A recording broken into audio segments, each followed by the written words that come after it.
Okay, guys, tonight we're going to have some pretty good fun. Actually, a little bit more fun than the law should allow. What we're going to do is we're going to learn how to write a BCP routine in PowerShell. And this is actually going to be pretty fun. I love this topic. Um, now, we're actually going to learn a lot of techniques with it as well, but I wanted to say a quick note on this BCP routine. I'm going to do something here that you won't see me do very often, and that's put something in a text file. I usually don't do that. I usually like to be more dynamic and pull things directly from databases, but this is, not only will it be really easy to, transfer it to a database type thing, right? But putting in a text file like this, it allows us to not only concentrate on the method that we're going to use to BCP from PowerShell, but it's also more of a one-off thing. Let's say that you have an entire group of, say, 30 or 50 tables that you need to BCP. And don't laugh, I've had to do it a few times, right? So, you've got your list of tables that you need to BCP, and it's easy to query for them, and then just pop them and just pop them in a text file, and then write your script. And it'll be done a lot faster than a lot of other things. Now, you could also do this in a T-SQL cursor. You really could. And I usually have a T-SQL cursor that I've got for this. I've got code written for this in T-SQL, and it'll both execute the code in command shell, and it'll also just write out the script so that you can cut and paste it and put it in like a batch file or something, right? But this one actually has a pretty decent advantage that I'm going to show you. So let's go ahead and get started. And not only that, but it's a lot less code, right? So let's go ahead and get started, and I'll explain some things as we go. So creating the text file is pretty easy. You just run the query. I've got these 5 BCP tables here that I created just for this. There's absolutely nothing to them. The point isn't the tables, right? It's the script. So, but all you do is highlight, Control C. You come here and you Control V, and you can see I've already got them put in here, and you've got your list. Okay. Now, to pull back your list, let's just look at how we would pull back a list of something in PowerShell. So here we're going to say get content. That's pretty easy, and then dot forward. Or is it dot back tables dot text. Okay, good. So you see I can pull back the contents pretty easily, right? So first what we're going to do is we're going to build a BCP out of this, and then we're going to enhance it a little bit, and I'm going to show you how to add some decent little functionality to it. So the first thing we have to do when we're doing something like this is we have to work with each one of these lines individually, right? You've got each one of these. Since you can't do it en masse, I mean, you're really stuck with having to do them individually, right? So I just hit the up arrow. Now, once I get the content, I need to pipe that content, because we pipe everything in PowerShell, right, to a for each loop. And that's automatically here, and I'm going to go ahead and close my curly brackets. So that's automatically going to tell us that for each one of those items, we are going to do what's inside of those brackets, right? Okay. There we go. I just prefer a space there. Okay. So for each one of those, we can do all kinds of things, right? But let's do this. Just to keep it simple, I'm going to say dollar, let's call it BCP item. Now let's call it BCP table, right? That's going to be a variable, equals $_. Now remember, $_ is the current item variable in PowerShell. So the first time around, $_ is going to stand for BCP1, then it's going to switch to 2, then 3, then 4, then 5, right? So right now we've got BCP table equals $_, We're going to use our statement terminator right there. So we're just assigning that variable, right? I'm going to go ahead and drop down a line. And oh no, sorry. I need to work in an editor. Hold on. Let's do this instead. Let's bring up Powershell. There, let's work in the Powershell editor instead. I think this will be a little bit easier. So let me catch up here. Get content.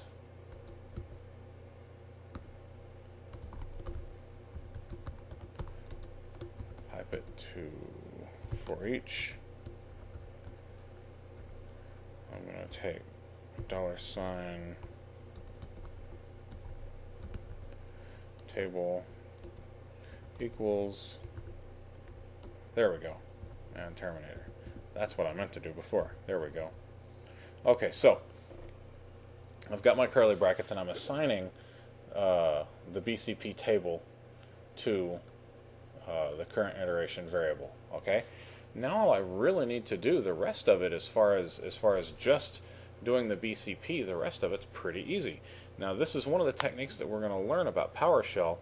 It's actually pretty cool, is you can call any external program and you don't need to do anything special to it, right? You can just call the program. So what I'm going to do here is I'm going to call BCP, and alright guys, I got that stuff in PS test. Okay.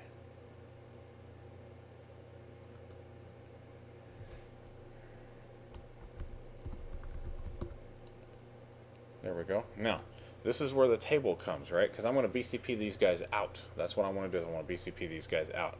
So the table name is BCP table, right? Out minus S localhost minus T, and let's do native format. If you guys don't know BCP, then watch my BCP videos. And as far as that goes, that should do it. Let's get rid of that. Let's save this guy. Let's see, we need to save him. That's not what I wanted to do. On J, BCP test, PS for PowerShell, and we'll just call this BCP out. There we go. Let's go that far. Bring this guy back up. Let's do a clear screen. Okay, so now backslash BCP out. Is that what I called that? BCP out. Yep. Okay, and we'll see what happens. Oh, well, look at that. Okay, so I BCP'd, and that's how easy it is to BCP. And S localhost. Oh, okay, look. Where is it? BCP out. Okay, look at that. I didn't give it a file name. Okay, so we'll go ahead and give it a file name. Let's do this. Let's have some more fun with variables. I'll come here and I'll say S. Oh, what do we want to call it? S path, right? Equals quotes. And I'll say J colon backslash BCP test slash PS slash, and this is where it gets good, right? Because we can say BCP table minus n dot text.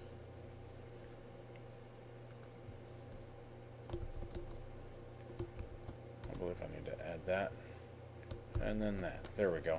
So what I'm doing here is I'm creating a variable that has the path to it. Okay, and this is going to change every single time because this guy is going to change. Okay, this guy's going to be assigned to this guy, and so I'm building a string here with the full path, with the name of the current BCP table variable, or with the contents of it anyway, right? And one thing inside quotes, that's one thing PowerShell does very well, is it looks for this guy right here, the $sign, and it assumes that's a variable, and it'll plug it in um, with the current value. And then we do a concatenation. We do -n.text because we're creating a text file. We want it to be .text, and I always use -n because that's my convention that tells me that I saved it in native format as opposed to character format. So I'm really just, that's really just for me. Okay, so we've got that. Let's save that and see if we can't get a real run out of this one. There we go. And where are my files? Let's see, I did it. Oh, look at that, I did it again. Man, I gotta stop that. Okay, so there we go. It's actually after midnight tonight, so it's taken me a while. Okay, so just so we can talk through this, so I can prove I know what I'm doing. I've got the BCP. I've got the BCP. I've got the path to the table. I've got the direction. I've got the table it's going to, which is the new path right here. And now I've got all of the server connect info. Let's save that and see if we can get our files finally. And right there. Let's go ahead and delete that. I don't want that anymore.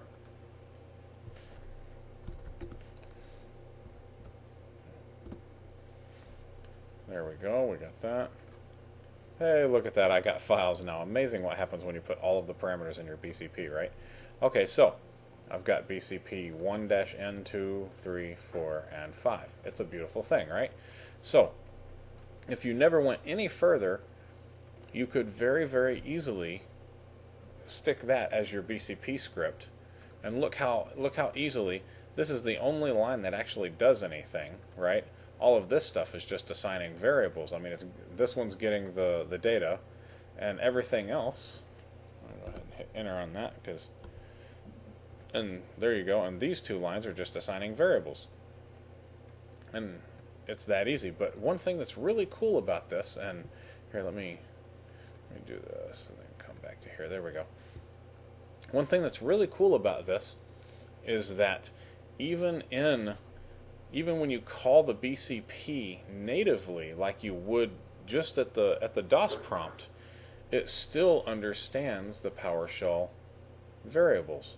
You can still plug those things in and do what you need to do. That's very powerful. I love that. That's just absolutely excellent. So we've got the simple part done, right? That's the simple part. Now, let's go ahead and after this, let's say that we're going to ship these guys across the wire. So when we ship them across the wire, we're probably going to want to zip them up, right? And I downloaded gzip here. There it is. And so I'm going to add another line to zip these up. So oddly enough, I'm going to put the full path because I always like to know where that is. So j:\ps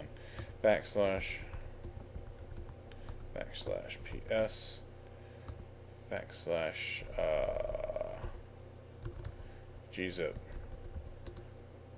and then and then I need to put this guy, actually just path, sorry, there we go, and then path, and that should. There you go. Tell you what, let's go ahead and get rid of these guys, because if not, we'll have to answer the questions.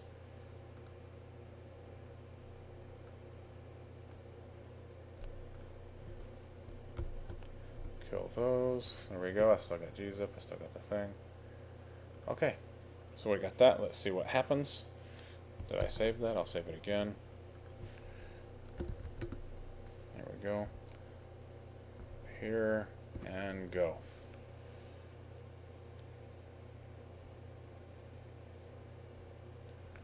Let's see if I got what I needed. Yep, and I've got a load of zipped files. Absolutely, it's that easy. And those are the basics. I mean, that's a pretty sweet script, and it does an awful lot to be so incredibly easy. I've got 2 lines of actual workhorse here, and that's not bad. So now one of the things that we can do, and this is what I really love about this, is we can do other stuff. Let's say that you've got some really big tables that could take a couple hours to BCP out, or could take 45 minutes to gzip, right, to zip up, and you've got say 50 or 100 of them. Maybe you've only got 10 or 15. Maybe this is something that's going to happen on a continual basis. For whatever reason, maybe you want to keep an eye on it and see exactly what it's doing. Okay? And there's nothing wrong with that. I write processes all the time to monitor things. And right now we're going to go kind of the low-tech route, just to keep it simple. We could, go the more complicated route, but right now we're gonna write our progress to a text file, and we're just going to write it to a text file so we can get in there and we can see, what time things happened, and where the progress is. So let's go ahead and see. First, we assigned this variable to the BCP table. Okay, so we've got that. We assign that to that.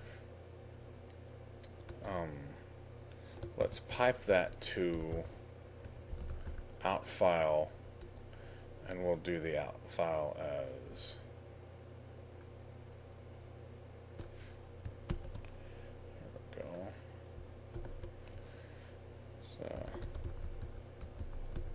status.text.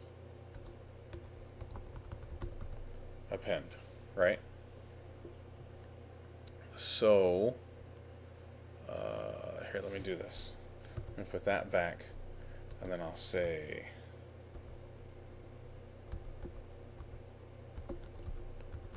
BCP table. Okay, so what I'm doing is first I'm assigning BCP table the value of the current current iteration, right? Then I'm taking BCP table and I'm piping it to the out file that I'm going to use right there. Fair enough. As a matter of fact, these guys can go on separate lines just to say that they do, make it a little bit easier to read. Now let's see what we get. What I should get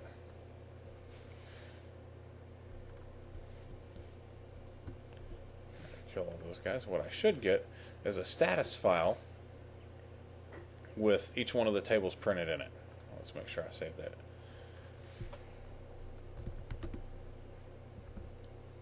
There we go. And if I had any luck, where is it? There's status. Okay, and there's our tables printed. Okay, so right now we've proven that we can do this. You notice again how we're stair-stepping into this, right? We build these scripts a little bit at a time so that we can troubleshoot these things as issues come up. Okay, so I've got that. Now what do we really want to put in there, right? Well, since I'm about to BCP, then I may want to denote that I'm BCPing something, right? So what you'll want to do is, let's say, starting BCP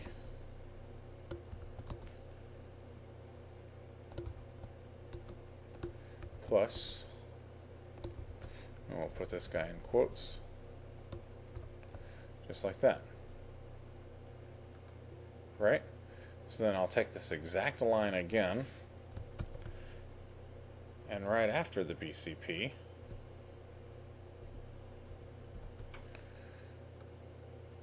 I'll just say ending BCP.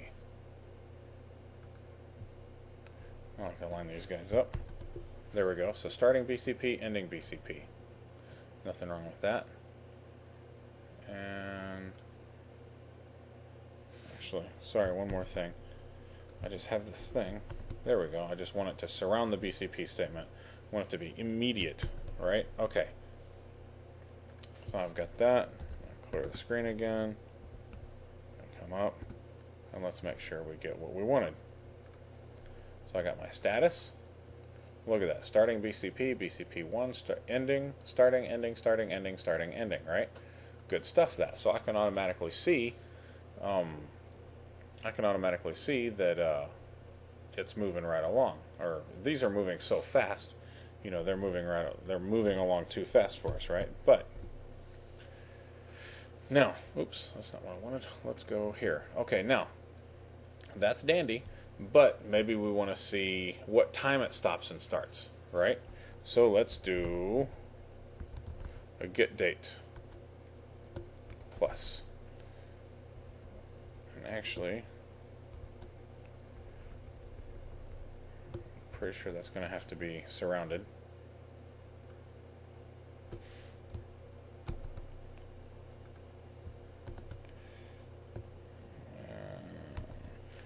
Let's do a get date, and let's put a little colon there, just for a little formatting, right? Okay, did we already delete those guys? Yep. Well, we're getting good at that, aren't we? And clear the screen again, come up. We got that. Let's see what's in our status. Fine. Okay, so that says get date. Hold on a sec, let's find out what we need to do. Okay, I think what I'm going to need to do here is to just assign a variable. So let's come here for now. Path equals okay, let's do that. Now let's say date equals get date.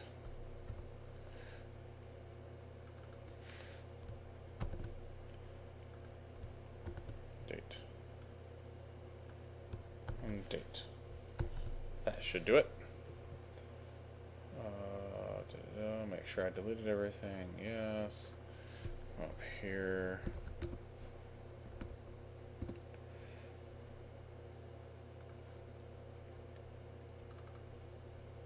And look at that. I got myself a time, starting, and ending. Okay? So yeah, just assign that to a variable. Where is it? There it is. Just assign that date to a variable, and then you got it, right? Now, you can easily do a subtract. Now, let's go ahead and do the same thing again. Let's get just like this. And say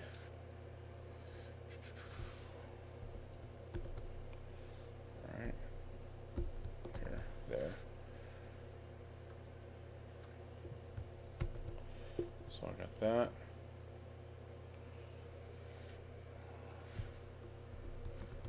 Here. Here. Got that here. There we go.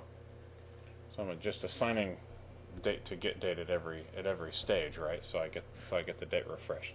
So now I've got 4 sets of these. Now I'm going to say starting gzip,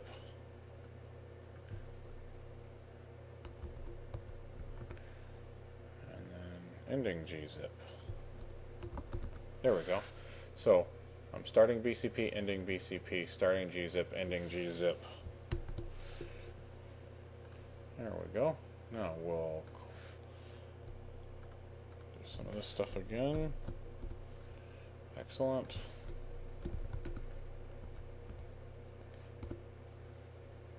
There we go. Come up with my status. And look at that. I've got times. I've got actions, I've got tables, I've got everything I could ever want in a status file. And like I said, if this is something where you're going, you know, if you've got, you know, 20 or 50 tables and they're all really big, they take an hour or so a piece, you're going to want to come in here and see exactly where it is in the process, right? Now you can easily add, you know, differences in here as well, right? So we'll do this one last thing and then I'll let you guys go. So if I come in here, I kill all those guys. I come in here and say, on the ending ones, there we go, BCP table. Let me see, let's work this out real quick before I do that.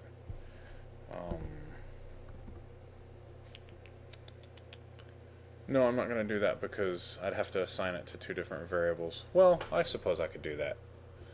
Okay. Let's say date 2. And then here you're going to need to say date 2. There we go. So date 2 equals get date. Okay. So here, I don't even remember what that is. Okay, let's go ahead and work it out. I'll show you guys how to work it out. So I'm going to say date equals get date. I'll say at date 2 equals get date. And then I'm going to say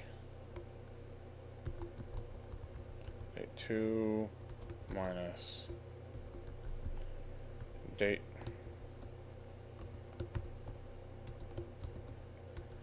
type that to get member. Okay, so what I did here was I'm doing subtraction, right? The subtraction itself, this operation is going to have properties. And what I did was I piped that to get member so I could get the properties, because what I wanted was total minutes. There we go. I wanted total minutes. So from here,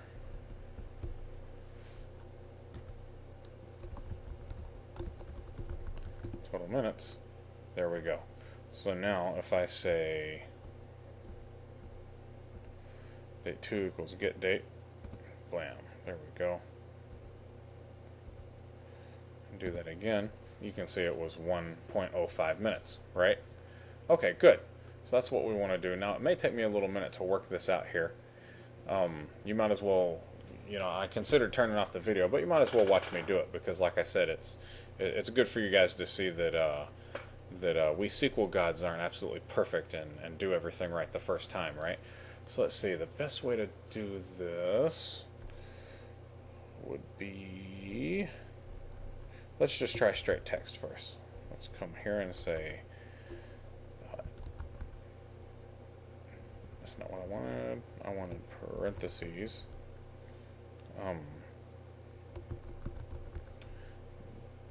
Date 2 minus date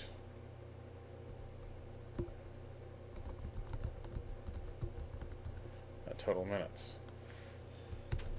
And that may just print the text, but we'll see, huh? So let's go here. Yeah, okay, I didn't think that was going to happen. Okay, let's go see. Oh, I didn't put a plus in there. Oh, we'll see what happens then.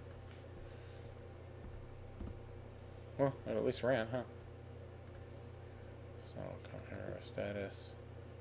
And yeah, see, that's what I thought. Okay, let's see what we can do. Let's start by getting rid of all these guys again. Hey, maybe I can write a PowerShell script to kill all these for me every time. Okay, let's see, what can we do? Okay, for the sake of moving things along here, I think what I'm going to do is just keep this really simple. I'll kill this here, come up here, and say date diff equals that, and now I can say date diff. And let's go ahead and do something like that. There we go. That should get it for us.